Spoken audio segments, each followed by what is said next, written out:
oduu teenyaa jalqabaatiin Masrii fi Suudaan hammattoo waliigaltee walta'iinsaa laga Naa'il akka mallatteessan ministeerri muummee Itoophiyaa Abiy Ahmad gaafatan. Gama biraatiin ministeerri muummee Abiy Ahmad guyyaan har'aa uummata Itoophiyaatiif guyyaa seena qabeessaa yoo jedhan, pirezidaantiin Masrii Abdul Fattah al-Sisi immoo waa'ee laga Abbayyaa uummata Masriitiif dhimma jiraachuutii fi jiraachuu dhabuutii jechuun akeekkachiisan. Laga Abbayyaa ilaalchisuun dubbii bulchitoota biyyoota lamaanii simbiraan geenya. Oduu biraatiin gareen shororkeessaa Al-Shabaab heelikooptara mootummaa Soomaaliyaatiif kenname keessaa tokko to'achuun ibsame. Muddamni Soomaaliyaa fi Itoophiyaa gidduutti dhalate garichaaf karaa saaqaa jira jechuun Ameerikaanis ibsa baafteetti. Garichi heelikooptara kana akkamiin to'ate? Bal'inaan dhageessu. Oduu itti aanuun godina Arsiitti humnoonni mootummaa dargaggoota baay'inni isaanii 7 ta'an mana irraa baasuun haala suukanneessaan ajjeesuun himame. Bal'inaan ni dhageessu akka mooltan daawwattootaaf hordoftoota aanolee Global Media. Oduuf odeeffannoo keenya galgala kanaa qabannee dhufneeti jirra. Odeeffannoo keenya ijoo isaa amma dhageessan guutuu isaa isin biraan geenya.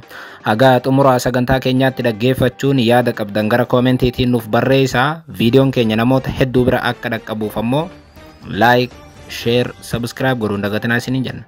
Kallattumaan gara gabaasa bal'aattiin isin qajeelcha.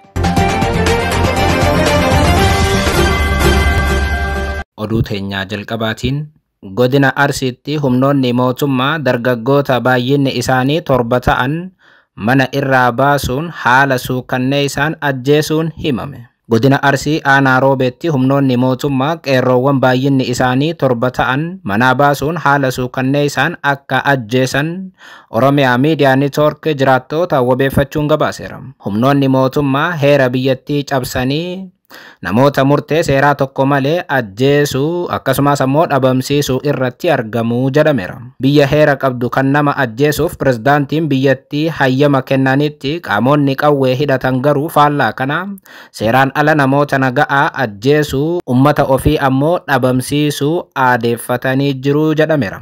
Haaluma kanaan godina Arsii aanaa Roobee ganda Saddiiqaa Qarsaa iddoo ammaan lamaa jedhamutti onkololeessa 2024 jechuun jimmata darbe kana halkan mana jireenya isaaniitii dargaggoota kana baasuun haala suukanneessaan humnoonni mootummaa ajjeesaniiru jedhan.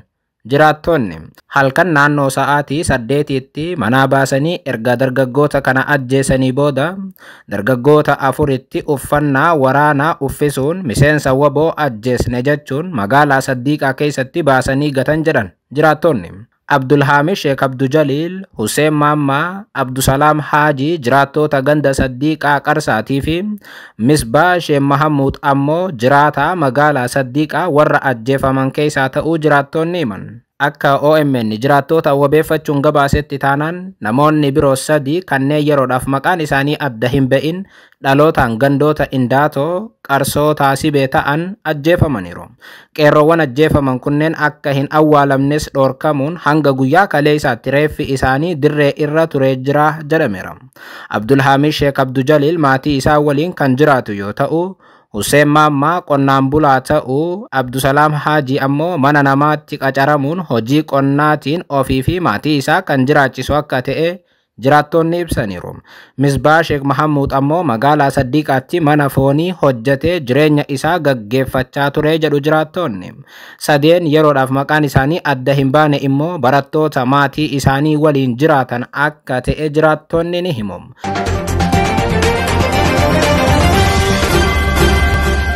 Oduu itti aanuun Masrii fi Suudaan hammattoo waliigaltee walta'iinsaa laga Naa'il akka mallatteessan ministeerri muummee Itoophiyaa Abiy Ahmad gaafatan. Gama biraatiin Abiy Ahmad guyyaan har'aa uummata Itoophiyaatiif guyyaa seena qabeessaa yoo jedhan, pirezidaantiin Masrii Abdul Fattah al-Sisi immoo waa'ee laga Abbayyaa uummata Masriitiif dhimma jiraachuutii fi jiraachuu dhabuutii jechuun akeekkachiisan. Waggoota 10 oliif dhimma laga Abbayyaa irratti wal dhabaa kan turan Masrii fi Itoophiyaan amma wal dhibdeen isaanii hammaachaa dhufeera. Keessumaa wayita lagni Abbayyaa hidhamee xumuramaa jirutti Masriin yaaddoo hamaa keessa akka jirtu deddeebi'iin ibsuu irratti argamti. Kana gidduutti ture hammattoo waliigaltee walta'iinsaa laga Naa'il arra irraa eegalee gara raawwiitti seenuu mootummaan Itoophiyaa kan beeksise. Waliigalteen kun raawwiitti seenuu ilaalchisuun ministeerri muummee Itoophiyaa Abiyyi Ahmad gammachuun itti dhaga'amu miidiyaa hawaasummaa isaatiin arra ganama beeksisaniiru. Gara raawwiitti seenuu hammattoo kanaa ilaalchisuun Abiyyi Ahmad gama miidiyaa hawaasummaa isaaniitiin ergaa dabarsaniin waliigaltee walta'iinsaa laga Naayil yookaan CFN gara raawwiitti seenuun imalli dheeraan bishaan Abbayyaa karaa haqa qabeessaa fi sababa qabeessaan fayyadamuudhaaf taasifametti xumura kan godhuudha jedhan. Guyyaan kun biyya keenyaa fi uummata keenyaaf guyyaa seena qabeessa kan jedhan Abiyyi Ahmad walta'iinsa dhugaa cimsuudhaaf tattaaffii waloodhaan taasifnuuf bu'uuraadhaas jedhan. Hammattoon kun akka milkaa'uuf qaamolee tumsan hunda kan galateeffatan ministeerri muummee Abiyyi ergaa arra dabarsaniin qaamoleen waliigalticha hin mallatteessines akka mallatteessitan waamichaan isiniif dhiyeessaa jechuun Masrii fi Suudaaniif ergaa dabarsan. Haga ammaatti biyyoonni hammattoo waliigaltee laga Naayil yookaan ammoo CFA hin mallatteessin jiran Suudaanii fi Masrii turan. Kanneen mallatteessan immoo Ugaandaa, Buruundii, Suudaan Kibbaa, Itoophiyaa fi DRC'n keessatti argamu. Abiyyi Ahmad Masrii fi Suudaan akka mallatteessan immoo cimsanii gaafatan. Hundi keenya yoo waltaanee fi waltumsine waloodhaan misoomuun naannoo cimaa uumuu dandeenya jechuunis hubachiisan. Ministeerri muummee Abiyyi waliigalteen kun hojiirra akka hin oolle durumaa dhiibbaa godhaatan turte Masriin kaleessa ibsa baaste waliigalteen CFA akka fudhatama hin qabne ibsitee turte. Hammattoo waliigaltee walta'iinsa laga Naayil kun gara raawwiitti seeneera jechuun mootummaan Itoophiyaa ibsa baase turtii sa'aa takkaa gidduutti viidiyoodhaan ibsa kan kennan pirezidaantiin Masrii mormii qaban ibsan. Pirezidaantiin Masrii Abdul Fattah al-Sisi battala ibsa mootummaa Itoophiyaa arganiin baniinsa torbee bishaan Kaa'iroo marsaa torbaffaa maqaa jedhuun ibsa laataniin barbaachisummaa laga Abbayyaa irratti wantoota jajjabaa dubbataniiru. تتجاوز 98%. ولذلك فإن الحفاظ على هذا المورد الحيوي هو مسألة وجود تتطلب التزاما سياسيا دؤوبا وجهودا دبلوماسية وتعاونا مع الدول الشقيقة. Pirezidaantiin Masrii Abdul Fattah al-Sisi haasawa arra ganama taasisan kanaan lagni Abbayyaa madda bishaanii guddaa ta'uu kaasuun qabeenya barbaachisaa kana kunuunsuun dhimma jiraachuu Masrii kan murteessuudha jedhan. Fuula isaaniirraa lolli kan mul'atu al-Sisiin itti dabaluun akkas jedhan. Masriin addatti laga Abbayyaa waan hunda dura xiyyeeffannaa addaa kennitiifi jechuun ibsan. Haasawa isaaniitiin uummanni Masrii lagni Abbayyaa jiraachuu isaatiin akka jiraachaa jiran akeekan. Viidiyoo dubbii himaan pirezidaantii Masrii maxxansan irratti al-Sisi wayita dubbatan barbaachisummaa laga Abbayyaa irratti Itoophiyaa waliin mari'achuufis qophii ta'uu dubbataniiru. Isaan garuu maqaa Itoophiyaa osoo hin kaasin qaama dhimmi ilaallatu waliin mari'achuuf qophiidha jedhan. Dhimma laga Abbayyaa irratti karaa dippiloomaasiitiin isaa ta'u karaa biraatiin furmaata akka barbaadan al-Sisiin uummata biyyattiitiif ibsan. Inni biraa hawaasni addunyaa nageenya bishaanii naannoo Afrikaa mirkaneessuun barbaachisaa akka ta'ee fi dhimma kana irratti Afrikaa akka deeggaranis gaafatan. Al-Sisiin oduu itti aanuun gareen al-Shabaab helikooптara mootummaa Soomaaliyaatiif arjoomame to'achuun himame. Muddamni Soomaaliyaa fi Itoophiyaa gidduutti dhalate garee shororkeessaa kanaaf daandii saaqeera jechuun mootummaan Ameerikaas ibseeti jira. Gareen al-Shabaab helikooptaroota lama dhiheenya kana mootummaan Xaaliyaan mootummaa Soomaaliyaatiif arjoome keessaa tokko to'achuun ibsameera.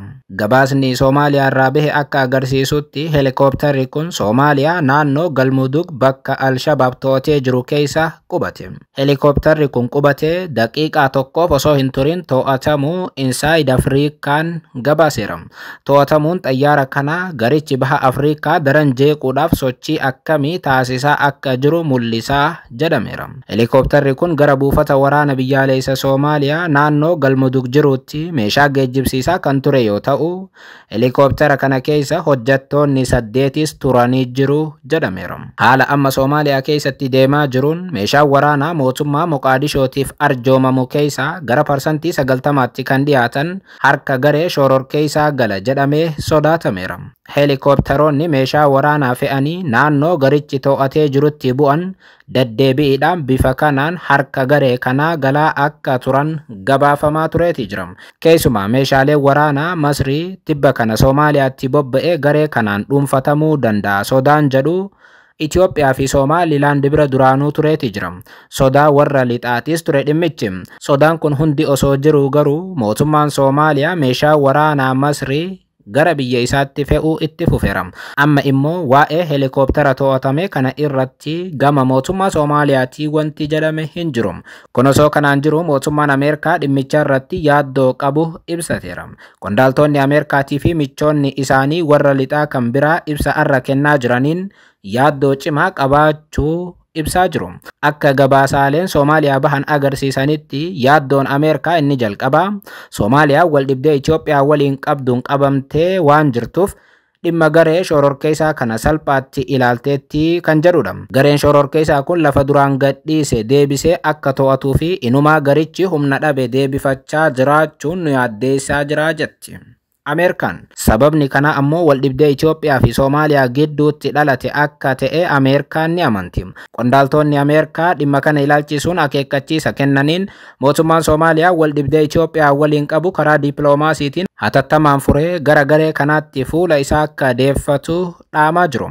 Ji'a 9 dura Itoophiyaan Somaalilaand waliin waliigaltee hulaa galaanaa mallatteessuu hordofee muddamni baha Afriikaatti dhalachuun ni yaadatama. Keessumaa Soomaaliyaan muddamni kun akka hammaatuu fi gareen shororkeessaa qaxanicha kanatti akka dagaagu taasisaa jirti jechuun Itoophiyaan himachaa turteetti.